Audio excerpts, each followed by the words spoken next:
안녕 아이들. 자, 오늘은 1-5-17 양난 이후 세계관의 변화에 대해서 우리 교과서 70페이지부터 72페이지까지 있는 내용을 좀 알아보도록 할 거예요. 지금 온라인 수업이 계속되고 있는데 설마 아직까지 침대에서 수업을 듣는 학생은 없겠죠. 오늘 특히 어려운 용어들이 많이 나오는, 한자어들이 많이 나오는 부분이니까 좀 여러분들이 교과서랑 학습지를 함께 꺼내놓고 학습을 하셔야 보다 더 이해를 잘 할 수 있으니까 책상에 앉아서 좀 정신을 차리고 몇십 분이라도 똑바로 공부했으면 좋겠습니다.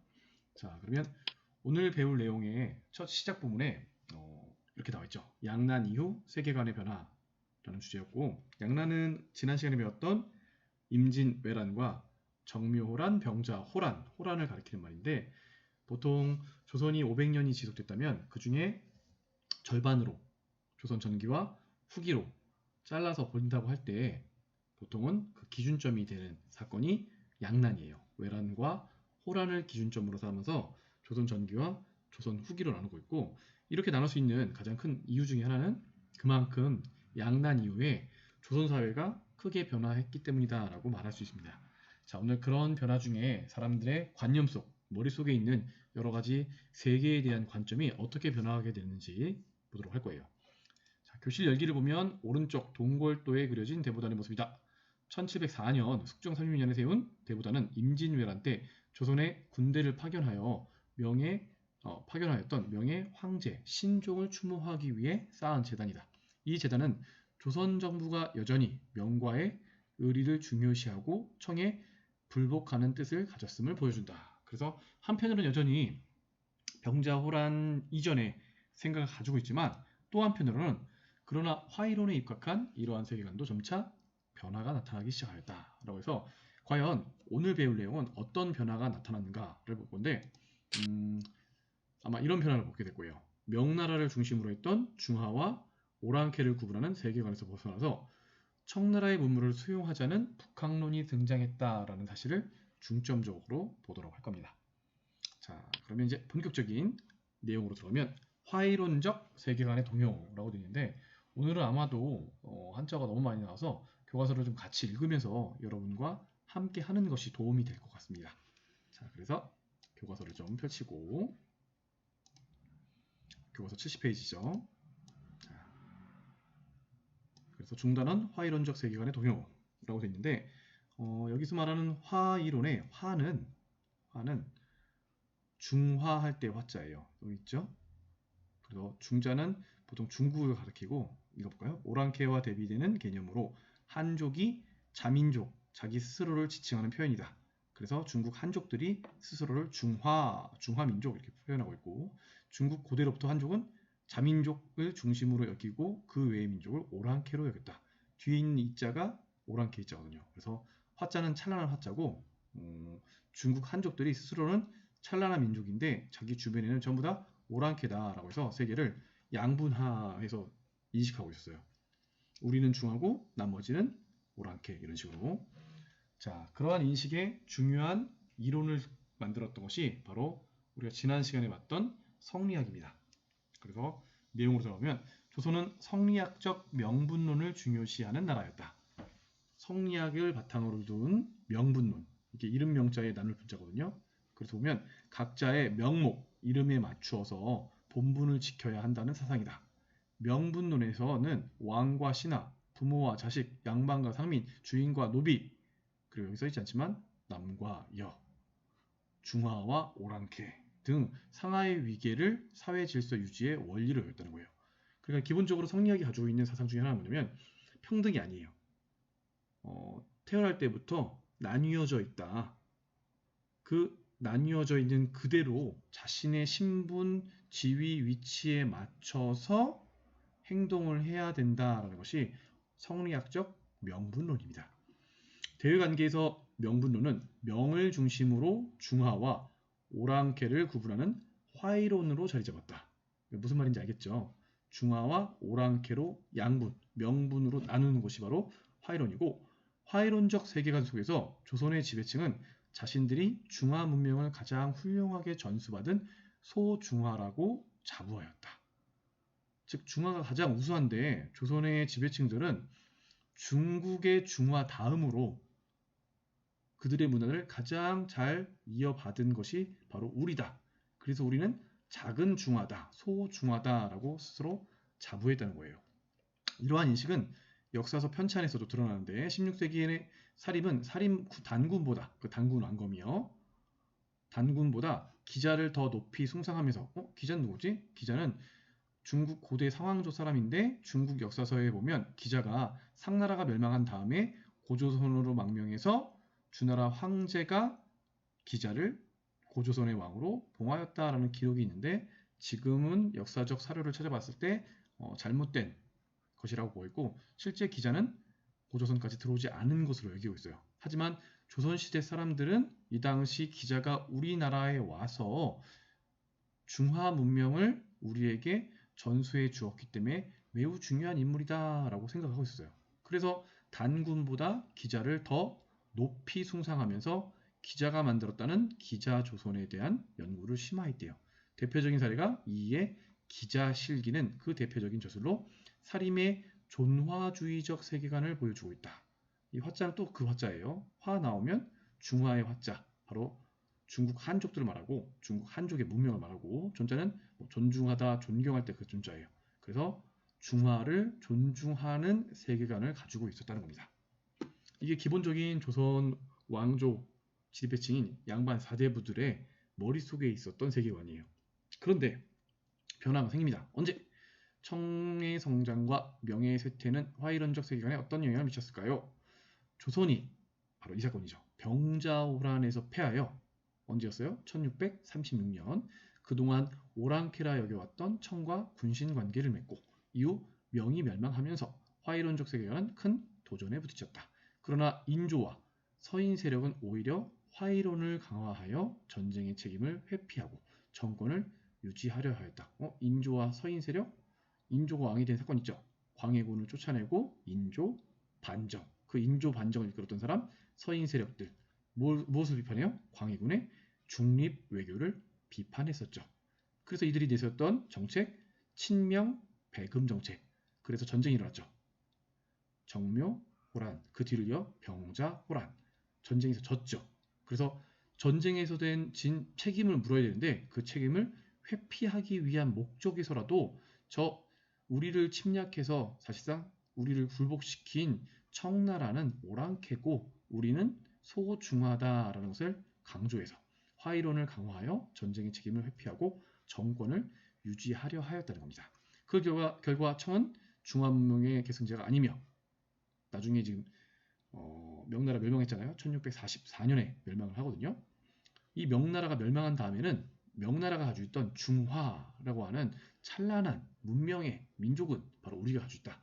그래서 청나라 전에는 후금이었고 후금을 세운 민족이 여친이잖아요. 너네는 오랑캐잖아. 그러니 청나라는 중국 대륙을 차지했다 할지라도 문명의 계승자가 아니며 조선만이 우리만이 중화 문명의 정통 계승자라는 인식이 팽배해졌다는 거죠. 나쁘게 말하면 정신승리라고도 말을 할 수 있을 것 같습니다. 자, 이것을 학습지로 정리해보면 다음과 같이 되어 있는 거죠. 조선의 화이론적 세계관. 자, 기본적으로 명나라를 중심으로 중화와 오랑캐로 구분합니다. 이게 전통적인 동아시아의 세계관이에요. 중화, 중국 문명이 있고 그 밖에는 전부 다 이 한자가 뭐라고 되냐면 이적이라고 되어 있거든요. 전부 다 오랑캐예요. 오랑캐죠. 이적으로 되어 있는데 이적 밖에도 있어요. 이게 무슨 글자냐면 금수예요. 짐승인 거죠. 중화 문명이 있고 오랑캐가 있고 아예 인간만도 못한 금수들이 있다. 그러고 자기만 찬란한 문명을 가지고 있는 국가이기 때문에 중국은 주변 국가를 모두 오랑캐라고 부릅니다. 그래서 오랑캐를 부르는 명칭도 많아요. 중국을 중심으로 동쪽은 동쪽의 오랑캐, 동이, 서쪽은 서쪽의 오랑캐, 서융, 북쪽은 북쪽의 오랑캐, 북적, 남쪽은 남쪽의 오랑캐, 남만 이렇게 부르고 당시 그려진 지도 같은 걸 보면 전부 다 중국을 중심으로 주변에 있는 국가들로 해서 중화적인 화이론적인 세계관을 보여주는 대표적인 지도예요. 지도가 작아서 잘 안 보이지만 여기 조선도 있고요. 일본도 있어요. 하지만 중국이 제일 크죠. 자, 하지만 아까도 봤지만 조선 후기 들어서 조선은 스스로를 우리가 작은 중화다, 소중화라고 인식한다고 했죠. 그래서 요 도형이 요 도형이거든요. 중화가 있고 오랑캐, 이적이 있고 바깥에 짐승, 금수가 있는데 여기에 소중화를 하나 더 집어넣는 겁니다. 중화가 있고 소중화가 있고 오랑캐가 있고 금수가 있는데 우리는 소중화다라는 것이고, 그것을 보여준 대표적인 자료가 바로 앞서 봤었던 이의 기자실기와 같은 역사서 편찬에도 영향을 주었다는 점이에요. 하지만 변화가 생긴다고 했죠. 무슨 이유? 병자호란 이후에 변화가 생기게 됐습니다. 병자호란, 다시 말하지만 1636년에 일어났던 사건이었고, 우리가 청나라에게 패배를 해서 임금과 신하의 나라, 군신 관계를 체결하게 되는 원인이 됐던 그 군신 관계 체결을 했던 장소 삼전도, 그래서 삼전도의 구역이라고 불렀던 그 사건이죠. 자, 인조와 서인 세력은 병자호란 이후에도 여전히 앞서 그것을 통해서 봤죠. 화이론을 강화하면서 전쟁에 대한 책임을 돌리려고 하는 거예요. 아무리 청나라 강해도 쟤네는 그래봤자 오랑캐야. 하지만 우리는 소중화인 거지 라는 것을 강화해서 청나라를 배척하려는 움직임을 많이 보여줬고, 청나라가 중국 대륙을 결국 명나라를 1644년에 멸망시키고 몽땅 차지하더라도 그들은 중화가 아니다, 우리만이 중화의 전통 계승자라는 인식이 팽배하게 퍼져 있었다는 점이에요. 그것을 도형으로 나타내보면 이거예요. 명나라가 있었을 땐 중화와 우리 조선 소중화가 있고 나머지 오랑캐, 여진 일본과 같은 오랑캐가 있었는데 병자호란으로 인해서 청나라와 군신관계를 맺고 명나라가 결국 멸망을 했는데, 인조와 서인 세력은 화이론 강화를 통해서 본인들의 세력을 유지하려고 했고, 그 결과 사람들의 머릿속에 이렇게 남아있다는 거죠. 이제 중화는 우리다. 그래서 조선이 중화 문명의 전통 계승자고 중국 대륙을 차지하고 있는 청나라나 아니면 일본은 여전히 그냥 오랑캐다. 우리가 군사력은 약할지 몰라도 문명적으로는 우위에 있다라는 것을 스스로 생각하고 있었다는 거예요. 그래서 아까 선생님이 얘기했잖아요. 나쁘게 말하면 정신승리라고요. 자, 그러면서 함께 뭐가 벌어지냐면 호랑 논쟁이라는 것이 벌어지기 시작합니다. 호랑 논쟁도 역시 어려운 부분이 많기 때문에 교과서를 좀 읽어보면서 보도록 하겠습니다. 자, 아래쪽에 조금 있죠. 내용은 어렵지 않아요.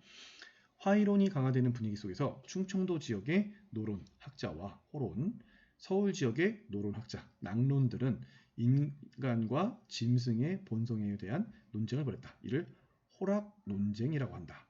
호론 학자는 인간과 짐승의 본성이 다르다고 주장하였고, 낙론 학자는 인간과 짐승의 본성이 같다고 주장하였다. 호론에는 조선과 청이 본질적으로 다르다는 화이론이 내재되어 있었다. 반면 낙론은 화이론적 구분에 비판적인 입장에서 훗날 북학론에 영향을 미친 것으로 여겨진다. 지금 화이론이 막 강화되고 있는 가운데 청나라 강해지고 있고 그 가운데 이제 막 시끄러운 거예요. 그런 논쟁이 벌어졌던 것이 호랑 논쟁인데, 가만히 보면 그냥 나온 것 같지만 사실은 여기엔 정치적 배경들이 다 있었다는 겁니다. 지금 이렇게 나와 있는데 어떻게 볼 수 있냐면 우리 붕당 정치 봤잖아요. 붕당 정치가 결국 서인과 남인에 남게 되고 다음 시간에 보겠지만 둘의 싸움에서 예속 논쟁이라는 걸 겪고 환국 정치라는 걸 겪고 탕평 정치를 겪으면서 결국 서인이 압도를 하게 됩니다. 그래서 서인이 다시 두 개로 갈라져요. 한쪽은 노론, 또 한쪽은 소론, 이렇게 갈라지는데 노론이 집권을 하거든요. 조선 후기 이후엔 사실 노론에 의해서 정치가 좌지우지 된다라고 볼 수가 있어요. 이제 남인도 거의 없습니다. 남인 세력 보잘것없고 소론 세력 보잘것없어요.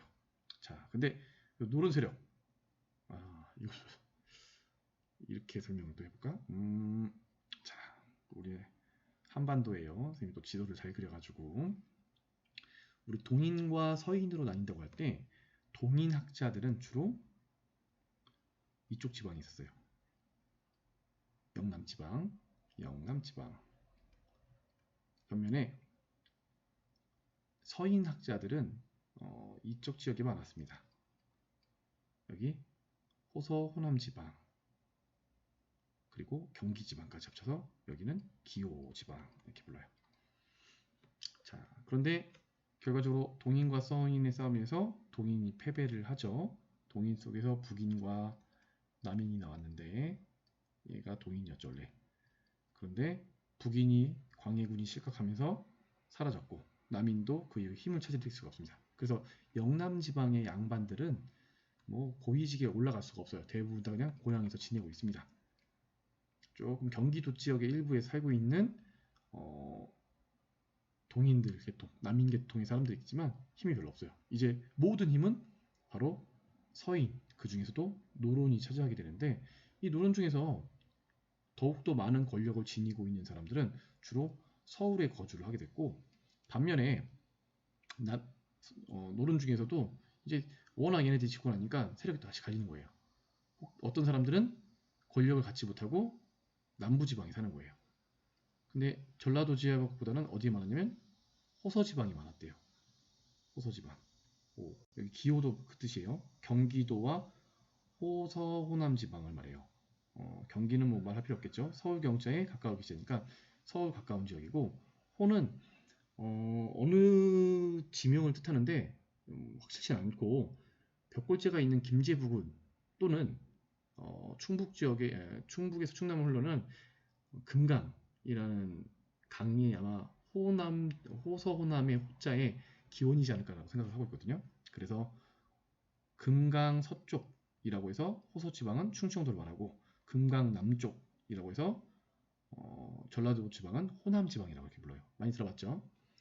반면 이쪽 동쪽 지방을 말할 때는 영남 이렇게 말하는데 영남은 어디를 가리키냐면 또 이것도 여러 가지 학설이 있어요. 이 영자가 아마도 높은 봉우리 그 무슨 영 할 때 영자일 텐데 아마 대관령 아닐까? 라고 사람들이 생각하고 있고 너무 높군요. 한 이쯤 있어야 되는 대관령 동쪽에 있으면 영동지방 지금의 뭐 강릉이랄지 이런 지방을 말하고 서쪽을 영서지방이라고 불러요. 그래서 뭐 춘천, 원주 이런 곳이 영서지방이고 남쪽은 경상도 지방이고요. 경상남북도 지방은 남쪽에 있기 때문에 영남지방이라고 불러요.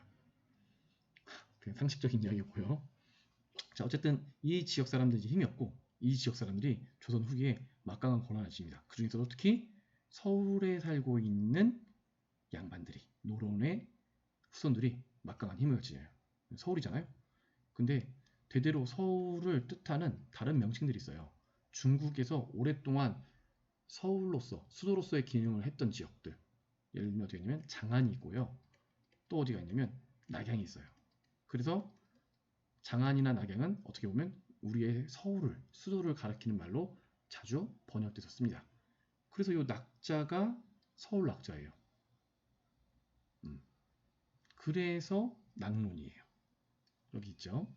반면 호남 지방은 그 조선 전기에 있었던 그 동인이 북인 남인으로 갈라지게 됐던 정열이 모반 사건이 있었는데 그 모반 사건을 중심으로 해서 전라도 지방, 호남 지방보다는 호서 지방, 충청 지방이 그래도 힘을 얻게 돼요. 그 지역에서 사람들이 논의했다라고 해서 호서 지방의 노론들의 논의, 호론이라고 합니다. 충청도 지역, 서울 지역이라고 부르죠. 무슨 얘기냐? 둘 다 노론인데 충청도 지역에 있는 노론들은 뭐라고 하냐면 인간과 짐승은 본질적으로 다르다라고 주장하고 있다는 거예요. 인물성 이론이라도 봅니다. 그러니까 인간과 짐승이 달라? 이게 화이론이었잖아요. 앞서 봤지만 성리학적 명분론, 성리학에서는 모두가 같지 않다. 사람 안에서도 왕과 신하와 부모와 자식과 그리고 신분에 따라 양반과 상민이 다 다르다라고 말하고 있는데 그와 마찬가지로 인간과 짐승, 금수도 다르다라고 얘기하는 거예요. 근데 여기서 금수, 짐승은 또 누구 말하냐면 오랑캐 내지는 바로 청나라를 말하는 겁니다. 사실 본질적으로는 청나라를 의미해요. 그래서 지금 병자호란 이후에 우리가 군사적으로는 청나라로부터 압력을 받고 있긴 하지만 우리는 저 짐승들과 다르니까, 응? 다르잖아. 힘이 지금 일시적으로 약하지만 저들을 압도하는 문명을 지니고 있는 민족이야라고 갖고 있는 거예요. 그래서 인물성 이론이라는 명칭을 씁니다. 인간과 물은 동물도 되고요, 물건도 되고요. 인간과 짐승, 동물은 다르다, 다를 자거든요. 반면 서울 지역에 있는 사람들은 보다 새로운 문명을 받아들이면서 사고가 말랑말랑 했는가 봐요. 그래서 뭐라고 주장하면 이 사람들은 아니다.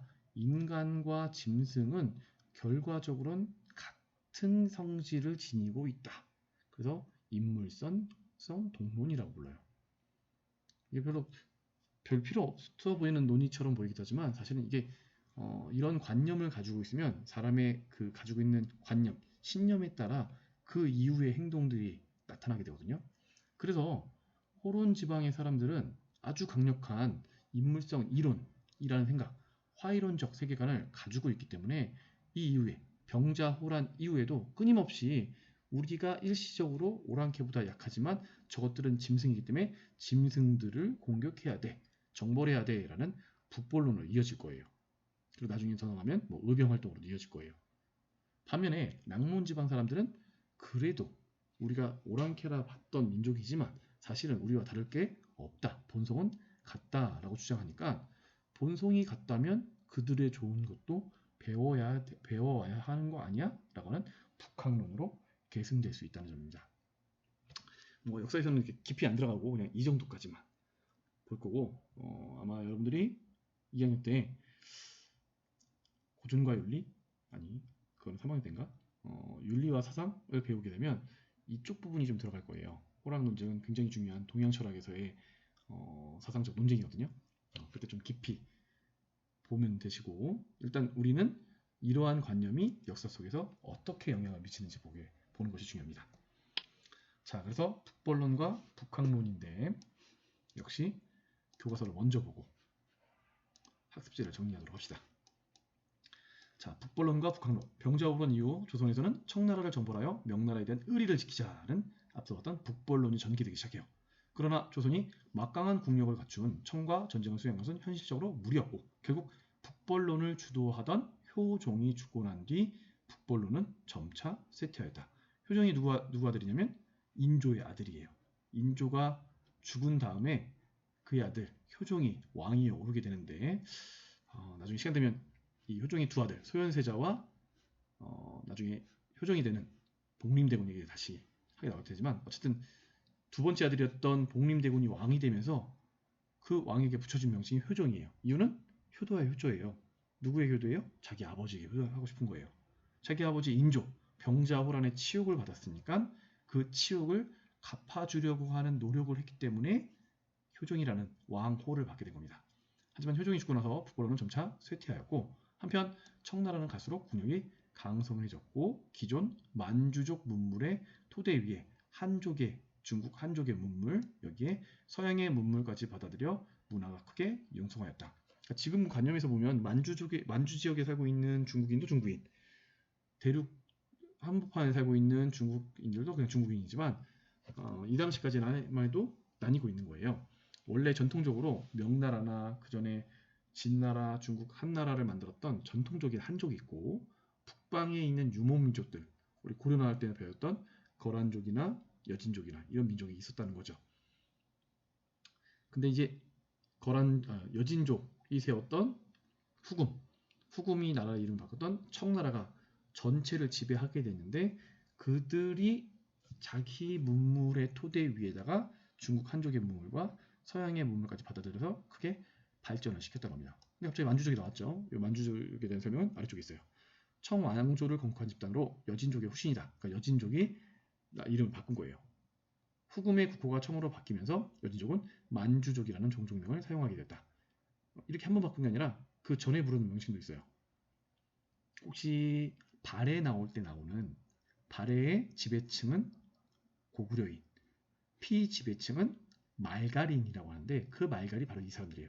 그러니까 말갈인이 우리나라 고려시대 때 와서 여진족으로 이름을 바꿨고 말가일족, 여진족, 그리고 청나라 때 와서 만주족으로 종족명을 달리 쓴 겁니다.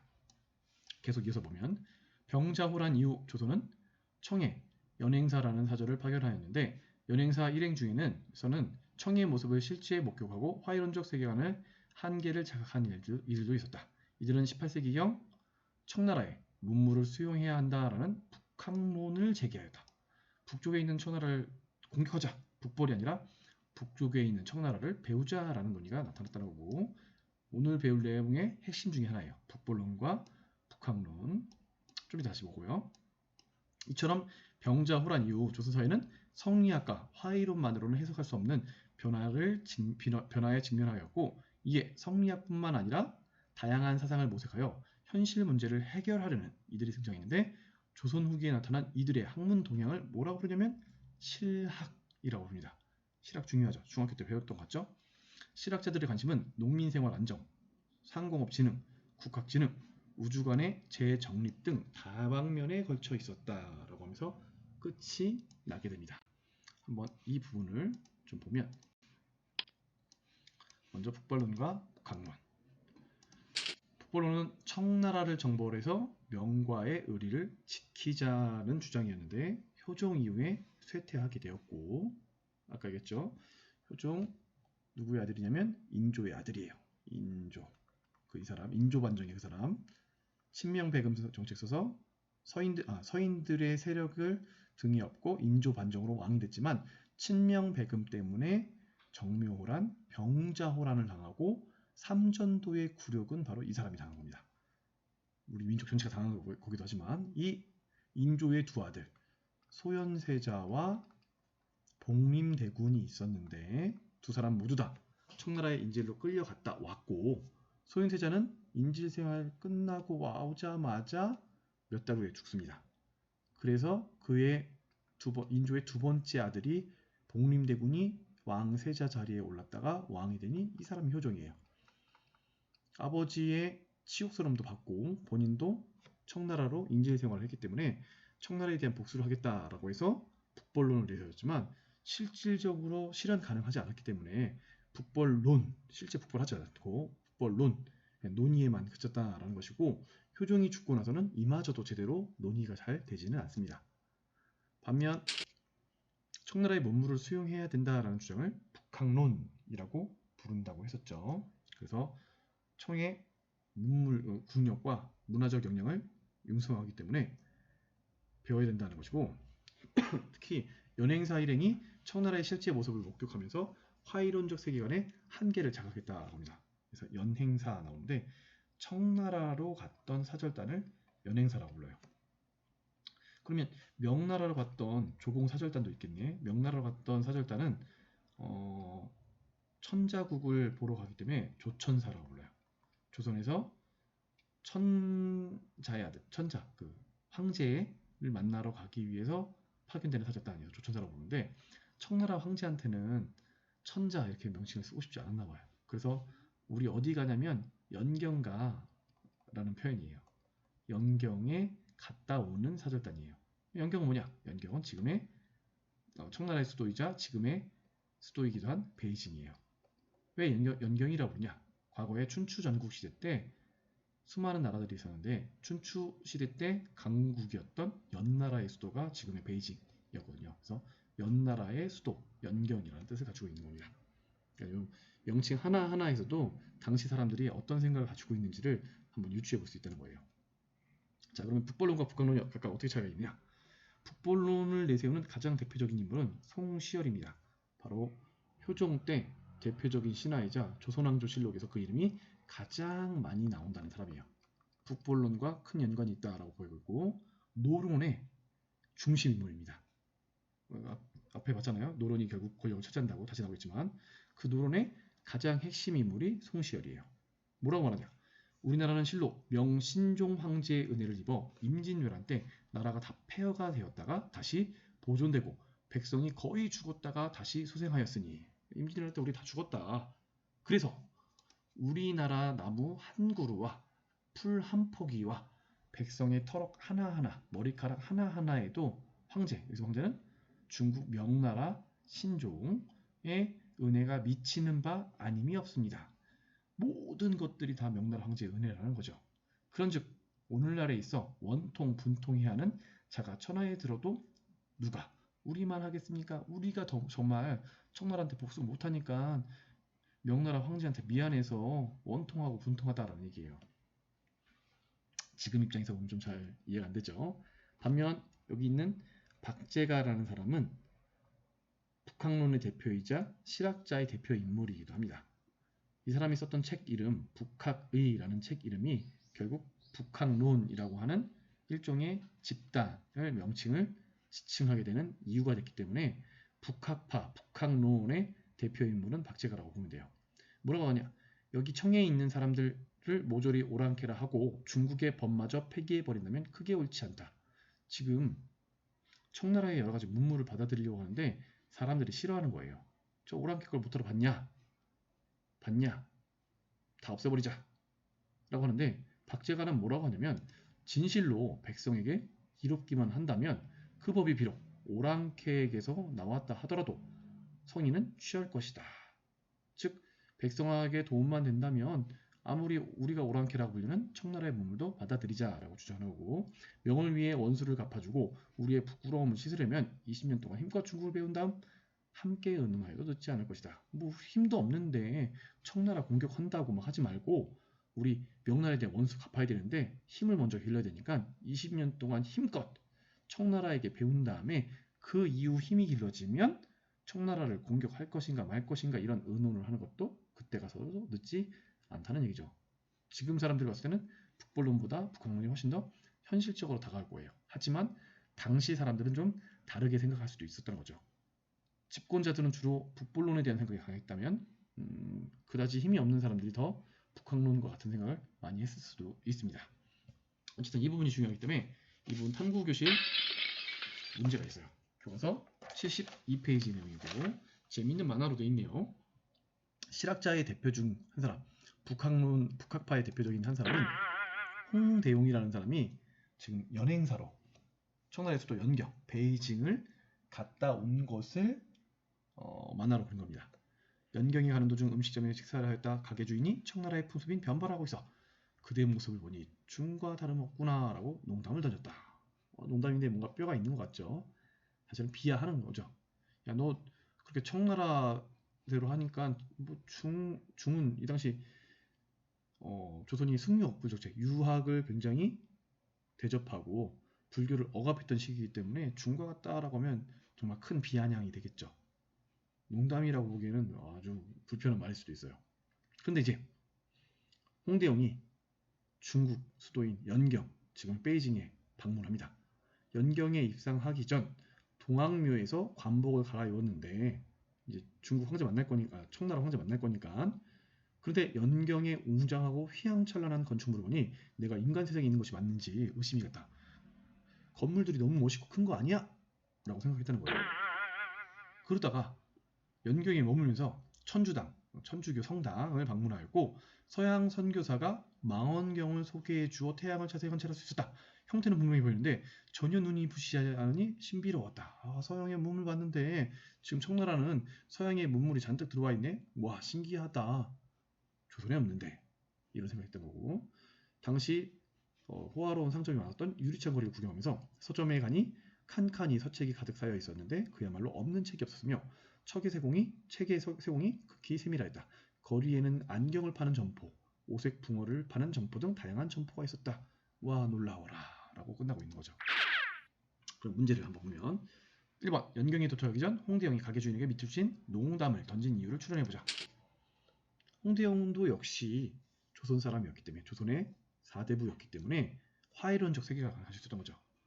지금 내가 어쩔 수 없이 저희 청나라 수도 가는데 저놈들은 오랑캐고 우리는 소중하니까 이라고 했는데 막 변발하는 모습을 보니까 화가 나가지고 농담처럼 비아냥한 거죠. 중과 같네 이렇게 청에 대한 반감을 노골적으로 드러내는 부분이었어요. 그런데 연경의 다양한 모습을 본 후 홍대영이 청나라에 대한 가지고 있는 생각, 와 화려한 건축, 와 서양의 과학기술, 청나라의 부강과 문화 수준 끝내줘 라고 인정을 하게 됐다는 거죠. 그럼 이 사람은 연경에서 다시 조선으로 들어와서 뭐라고 하겠어요? 청나라의 문물을 배우자라고 주장을 하게 되겠죠. 자, 그걸 우리 북학론이라고 불렀고, 이 북학론을 하는 사람들이 실질적인 도움이 되는 학문을 하자라고 하는 사실상 실학자입니다. 그래서 실학도 매우 중요한 파트 중에 하나예요. 그러니까 이번 단원에 들어가 있는 내용 중에 가장 핵심은 북벌 북학론과 실학입니다. 자, 실학은 다양한 사상을 모색하여 현실 문제를 해결하려는 학문 동향을 말하는데, 등장 배경은 병자호란 이후 조선 사회의 변화에 대한 문제 의식을 바탕으로 해서 나타나게 됐고, 주요 연구 분야는 농민생활 안정, 상공업 진흥, 국학 진흥, 우주관 재정립인데, 이 중에 가장 핵심은 농업을 중심으로 개혁하자라고 주장하는 사람이 있었고, 상공업을 중심으로 개혁하자라는 사람들이 있어서 보통 일반적으로는 농업 중심 개혁론자, 실학자, 개혁 실학자들, 상공업 중심 개혁 실학자들이라고 나눠서 볼 수 있습니다. 그리고 그 대표적인 인물이 다음과 같은 인물들이에요. 지금 우리 교과서에는 없기 때문에 이 내용을 좀 다루는 게 좋을 것 같아서, 왜냐면 실학은 굉장히 핵심 주제거든요. 이 내용도 좀 다루고 마치도록 하겠습니다. 먼저 농업 중심 실학자 중에 대표적인 인물은 유영원이에요. 반개수록이라는 책을 쓴 사람이고, 책은 그냥 넣어왔어요. 크게 중요하지 않을 수도 있어요. 대표적인 유명한 책은 뭐 목민심서나 열하일기나 북학인데 오타네요. 북학이 같은 책들이 대표적이긴 하지만 뭐 무삼은 없어졌고 뭐 좋은 책들이긴 하지만 지금 책보다는 그 뒤에 있는 거 좀 중심으로 볼게요. 유영원, 이익, 정약용은 모두 다 여기까지 하고 끝나는 거예요. 잘못 눌러가지고. 자, 이 세 사람 모두 다 농업을 중요시했고 농민생활 안정을 추구했기 때문에 가장 큰 문제는 농사를 짓는 사람들이 땅을 가지고 있지 못하는 문제가 가장 크다고 생각해요. 그래서 땅을 다시 나누자라는 논의를 세 사람이 모두 하기 때문에 이 세 사람을 묶어서 농업 중심 개혁론자라고 불러요. 그러면 땅을 어떻게 나누자고 하냐? 유영원의 경우에는 균전, 나누균자예요. 나누자는 거예요. 어떻게? 신분에 따라서 차등을 주어 토지를 고르게 나누어서 모든 사람이 토지를 갖게 하자. 라는 것이 유영원의 균전론입니다. 그 밖에도 노비제도, 노비세습 폐지를 뭐 주장하기도 하고, 이익의 성호사설을 쓴 사람인데 성호이익이라는 호를 가지고 있는 사람이에요. 한전론을 주장하는데 한계 한자예요. 생활에 필요한 최소한의 한 개의 토지는 매매를 사고 파는 것을 금지해서 먹고 사는 문제를 해결해 주자는 것이 한전론이에요. 반면 정약용이 제일 유명하죠. 농업 중심 개혁론자 중에 가장 유명하고 가장 대표적이고 실학자를 대표하는 사람이 정약용이에요. 목민심서, 경세유표, 흠음심서와 같은 유명한 책도 만들었고 조선 후기 최고의 지식인이 아닌가 라고 생각하고, 뭐 정약용을 많이 좋아하는 사람들은 서양에 레오나르도 다빈치가 있다면 우리는 정약용이 있다라고 말할 만큼 다방면으로 매우 똑똑한, 여러 가지로 아주 훌륭하신 분이죠. 자, 이분 역시 토지 개혁을 주장하는데 뭐라고 주장하냐면 여자가 마을 여자예요. 마을의 토지라는 얘기죠. 그래서 마을 사람들이 공동으로 마을에 있는 토지를 경작한 다음에 공동으로 분배하자는 거예요. 마치 지금 이걸 말하면 사람들은 여전론 이렇게 얘기하지 않고 뭐라고 얘기할 거면 공동으로 생산하고 공동으로 나눈다고 공산주의라고 생각할 거예요. 공산주의는 실현 가능성이 별로 없잖아요. 그래서 말년에는 정전제를 주장합니다. 이렇게 하려고 했더니 마을 사람들한테 똑같이 다 같이 와서 일하고 나누자라고 했더니 잘 안 된대요. 차라리 땅의 경계를 좀 정해주세요. 그래서 이름이 정전제 이유는 우물정자의 발전자인데 뭐 우물과 관련된 건 아니고 땅을 우물정자처럼 나누자는 거예요. 이게 우물정자인데, 그래서 8가구가 토지 하나씩 1, 2, 3, 4, 5, 6, 7, 8 요 8가구가 8집이 하나씩 토지를 경작하고 가운데 있는 토지는 함께 경작해서 세금으로 납부하자. 이게 좀 더 현실적 아니야? 라고 했던 것이 정전제입니다. 정약용이 제일 중요한지 한번 보시고, 그 밖에도 상공업 중심 실학자로는 유수원, 홍대용이 있는데, 유수원 산업공상의 직업적 평등을 내세웠던 사람, 홍대용은 여기 나와 있는 우주관 재정립과도 매우 깊은 관련이 있어요. 그래서 이 사람은 지구가 도는 거 아니야? 라고 하는 지전설을 얘기하거든요. 획기적인 사람이죠. 과학자라고 봐도 무방한 인물입니다. 천문 관측도 많이 하셨고요. 하지만 상공업 중심 실학자의 대표 인물은 아래에 있는 두 사람이라고 볼 수 있습니다. 문학책으로도 더 유명한 박지원, 이 사람 열하를 갔다 오거든요. 열하는 청나라 황제의 여름 별장이었는데 연경을 들러 열하까지 갔다 온 다음에 쓴 일기가 열하일기고, 이 일기를 보면 뭐라고 하냐면 청나라의 발전의 원인 중에 하나는 물건의 문물의 유통이 있다. 그러니까 유통을 하기 위해서 수레와 선박을 활발히 이용하자. 우리 농사만 짓지 말고 수레와 선박을 통해서 필요한 곳에 물건을 옮기자. 그러기 위해선 화폐 유통이 활발해야 되고, 양반이 맨날 놀고 먹고 책만 읽는 비생산성은 문제가 있다라고 비판했던 인물이에요. 여기 마지막 박제가가 대표라고 했죠. 북학의라는 책을 써고, 특이하게도 소비를 통한 생산력 증대를 얘기해요. 이 사람도 박제가도 우물을 얘기합니다. 뭐라고 하냐면, 이 이야기 하기 전에 소비를 통한 생산력 증대가 왜 특이하냐면, 원래 요 양반 사대부들은 성리학을 배웠던 사람이잖아요. 그래서 청렴하고 결백하고 청빈한 삶, 가난하지만 깨끗한 삶의 목표로 추구하는 사람들이에요. 그러니까 소비를 많이 하지 않아요. 소비를 많이 하는 것은 인간의 기본적 욕심이긴 하지만 양반 사대부들이 겉으로 봤을 때는 비판하는 항목입니다. 저렇게 사치스럽게 낭비를 하다니라고. 그런데 박제가는 우물물 봐라. 우물은 쓰면 쓸수록 계속 물이 차오르지만 우물을 쓰지 않으면 오히려 물이 없어져서 말라서 없어져 버린다. 이와 마찬가지로 사람들이 소비를 하지 않으면 물건을 만들 필요가 없고, 물건을 만드는 기술자들이 사라질 거기 때문에 기술의 발전은 퇴보할 것이다. 다시 말해서 기술의 발전을 통해서 더욱더 뛰어난 물건들이 만들어지려면 결국 소비를 해야 된다라는 얘기고, 청과의 통상 확대를 요구했기 때문에 대표적인 북학론자, 상공업 진흥 주장했던 상공업 중심 개혁의 실학자라고 볼 수 있습니다. 자, 여기까지 하면 지금 오늘 주제 17, 양난 이후에 세계관이 참 많이 변했다는 것을 볼 수가 있고요. 오늘 꼭 정리해야 될 거, 북벌, 북학, 실학, 이 세 가지는 꼭 정리하시고, 다음 주도, 지금 이 수업을 듣는 것은 9월 7일부터 9월 11일이 될 거니까 이 기간 동안에는 일단 온라인을 하고, 그 다음 주에 다시 만날 수 있을지 모르겠네요. 좀 더 지켜봐야 될 것 같으니까. 3학년 언니들은 지금 열심히 공부하고 있으니까 여러분도 열심히 공부하시기 바랍니다. 그러면 항상 건강하시고요. 다음 시간에 만나요. 안녕.